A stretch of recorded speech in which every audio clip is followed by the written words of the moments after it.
to govern themselves. The first step is to end the career politicians that have entrenched themselves in Washington. That's what it is.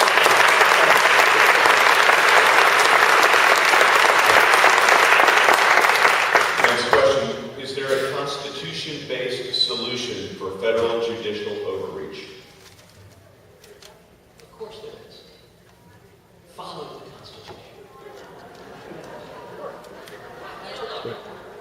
The left understood that its policy was radical, that it was contrary to the agenda of the American people. So what do? They go to the courts to try to end run the American people. And they get radicals in robes on the bench that try to force their agenda down the throat of the American people. I spent 5.5 years as the Solicitor General of Texas, the chief lawyer for the state of Texas before the U.S. Supreme Court and all the state and federal appellate courts. I was appointed by Greg Abbott, the finest attorney general in all 50 states.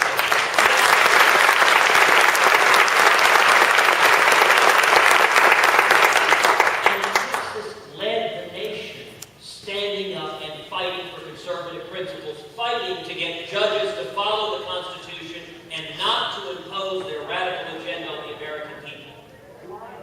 That's what I've spent the last decade doing, and it's what I intend to do in the U.S. Senate, and with your support, it's exactly what we will do together.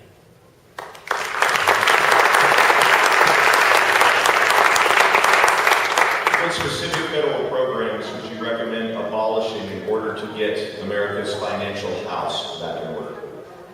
There are a host of programs that should be abolished. There are some easy ones like the Department of Commerce and the Department of Education. But let me say more fundamentally, I actually don't think the best approach is to cherry pick one department or another. In 1995, when Republicans took over Congress, that's what we tried to do, and it all got bogged down. We have got an economic and fiscal crisis facing this country. 40 cents of every dollar is borrowed, much of it borrowed from the red Chinese and from countries with very different agendas than our own.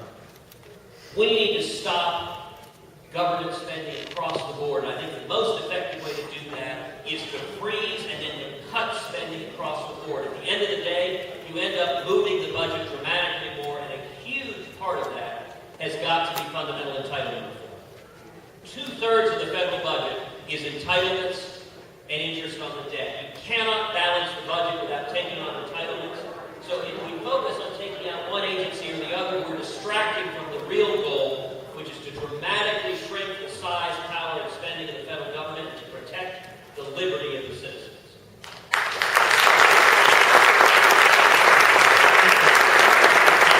Companion question to that. What, if any, federal agencies would you consider privatizing and why? Look, it's a great question. I would privatize just about anything we could. Some easy examples: the post office.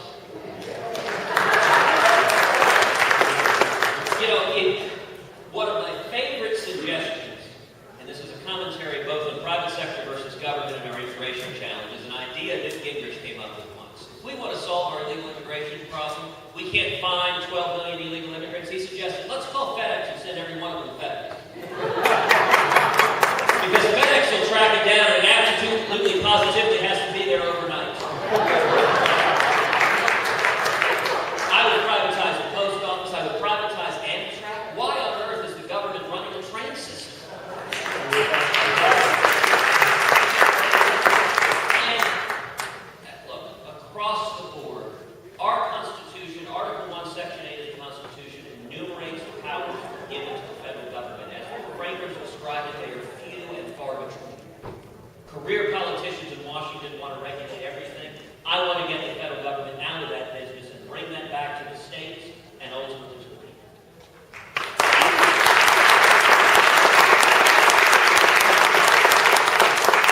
What is your position on the Alternative Transportation to Give Americans Solutions Act? That hurts my head just to say it. In essence, subsidizing alternative fuels and alternative energy. Against it. Government shouldn't be picking winners and losers. It's lousy at it, and what it inevitably produces is cronyism. You know, anyone who has an idea, let's give $500 million to a corrupt solar company.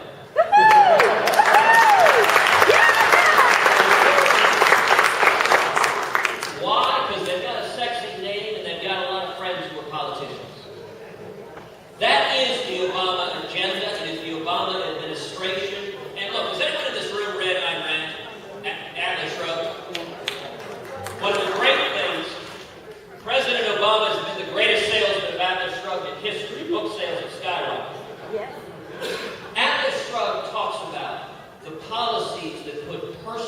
discretion and arbitrary power in the hands of politicians, and how that makes honest, productive citizens kiss up to government for favors